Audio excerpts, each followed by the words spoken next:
God worthy of our attention? Number one, He is the creator. He's the creator. He's the maker. There are no self-made men or self-made women. That would be sad if we made ourselves. And also understand, there are no accidents.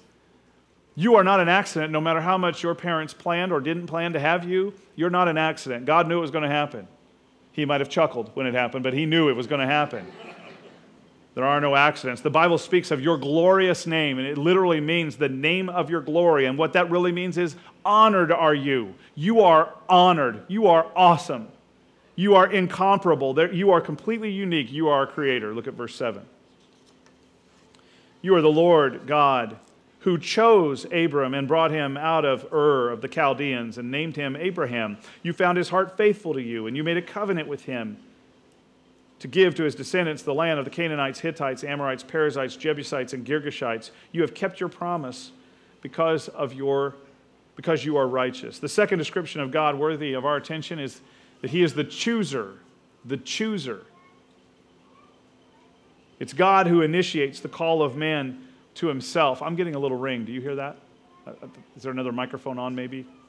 God chose Abraham, and it shows us, listen, it shows us that God's giving us undeserved blessings.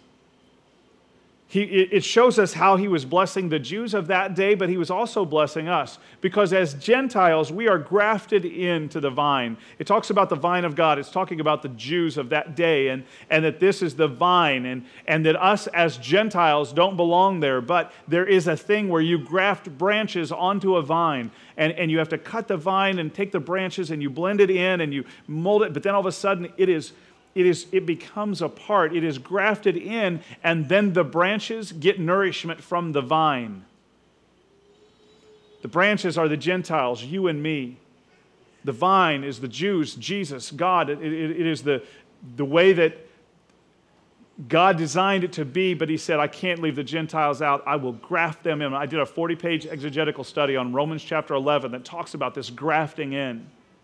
So what we're seeing here is Israel's history, the Jews' history. This is the history books that we're reading, but it's really our history too. And it's a rich history. It's exciting history. You've been chosen.